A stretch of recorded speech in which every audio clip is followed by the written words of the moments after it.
పార్టీలో చేరిన యువకులకు సన్మానం చేసిన మైనారిటీ సోదరులకు అందరికీ కూడా హృదయపూర్వకంగా ధన్యవాదాలు తెలియజేస్తున్నా. మిత్రులారా, పక్కన మా సోదరుడు ఇంకా కండువాలు కప్పాల్సిన వాళ్ళు ఉందన్నా, కండువాలు కప్పినాక మాట్లాడంటుండు. కానీ మనవులందరూ నిలబడి ఎండకు రోడ్డు మీద అడ్డం ఉన్నాం కాబట్టి మాట్లాడి మిగతా మిత్రులకు కూడా కండువాలు కప్పుదాం.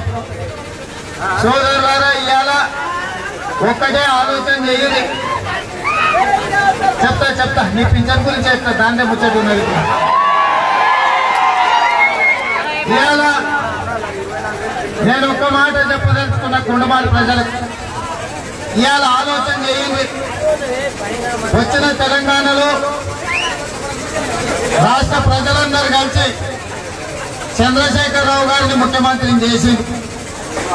ధనిక రాష్ట్రానికి ముఖ్యమంత్రి అయిన చంద్రశేఖరరావు గారు మనందరం కష్టపడి, కుండమాల బిడ్డలు కూడా కష్టపడి కారు గుర్తున నాడు పార్లమెంట్ లో ఎంపీకి గెలిపిస్తే, ఎంపీ అయిన తర్వాత 2009 నుంచి 2018 వరకు ఏ ఒక్క రోజు కూడా మన కొడంగల్ నియోజకవర్గం ముఖమే చూడలేదు కల్వకుంట్ల చంద్రశేఖరరావు.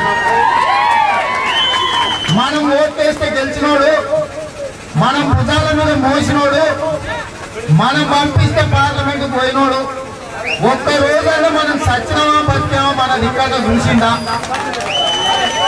మరి 9 ఏళ్ళలో మన దిక్కు మళ్ళీ చూడనొచ్చి ఇవాళ మళ్ళా మనం ఒక్కసారి ఓటేయాల్సిన అవసరం ఉందా? యువకులు ఆలోచన చేయాల్సిన అవసరం ఉంది.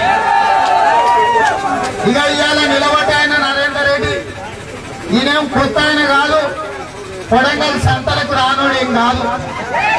ఇదేదో తాండూరు సంతలు కొత్తగా తెచ్చిన ఎత్తు అనుకుంటున్నాం, అట్లేం లేదు. మన కోస్తే మనం బీజాపూర్ నుంచి పిల్లనిచ్చినోడే. ఆయన ఏం కొత్తగా ఎన్నికలలో నిలవలే. 10 ఏళ్ల కిందనే ఆయన ఎమ్మెల్సీ అయిండు. వాళ్ళన్న 25 ఏళ్ల కింద ఎమ్మెల్యే అయిండు. వాళ్ళు వదిలిన 10 ఏళ్ల కింద జిల్లా పరిషత్ చైర్పర్సన్ అయింది. మరి 25 ఏళ్ళ ఎన్నడన్నా మన కొడంగల్ నియోజకవర్గంలో ఉన్న వాళ్ళకు ఎవరికైనా పింఛన్ కావాలని అడిగిండా? ఎవరికైనా పిల్లల చదువులకు ఫీజులు కట్టాలని అడిగిండా? మన ఆరోగ్యం బాగాలేకపోతే దవాఖానలు ఉంటే ఎవరినన్నా డాక్టర్లకు చెప్పిండా? మన దళితుల భూముల గురించి మాట్లాడిండా? మన మైనారిటీ బిడ్డల కోసం ఏమైనా రిజర్వేషన్లు ఇవ్వమని అడిగిండా? మన లంబాడీ సోదరులకు ఏమైనా సాయం చేసిండా? తండాలలో తాగనిక నీళ్లు లేకపోతే ఎన్నడన్నా చెంబడి మంచి నీళ్ళు అని ఇప్పించిండా? మరి 25 ఏళ్ళ నుంచి పదవులు ఉన్నోడు, 4 సార్లు ఎమ్మెల్యే అయినోడు, 5 ఏళ్ళు మంత్రి అయినోడు, ఆయన భార్య జిల్లా పరిషత్ 10 ఏళ్ళు చైర్పర్సన్ ఉన్నది. ఇవాళ నిలబడ్డ ఆయన 10 ఏళ్ళ నుంచి ఎమ్మెల్సీ ఉన్నాడు. ఎన్నడూ కూడా మనం మంచి అడగలే, మన చెడు అడగలే, మనం బతుకున్నమా చూడలే.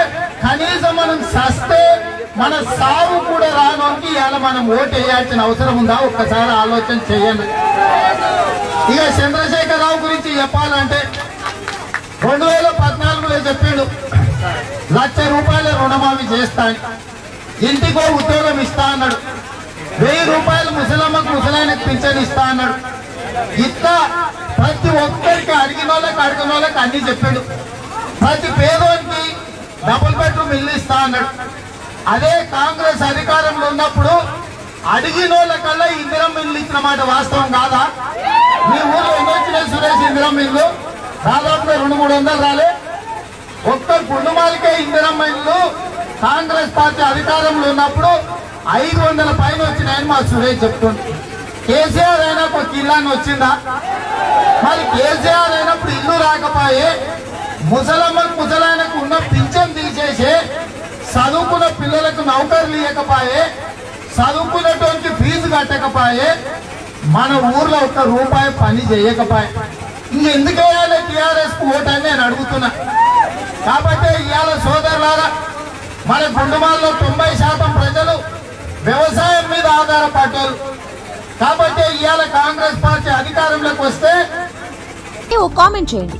ఎప్పటికప్పుడు మా వీడియోస్ చూడాలంటే సబ్స్క్రైబ్ చేసుకోండి.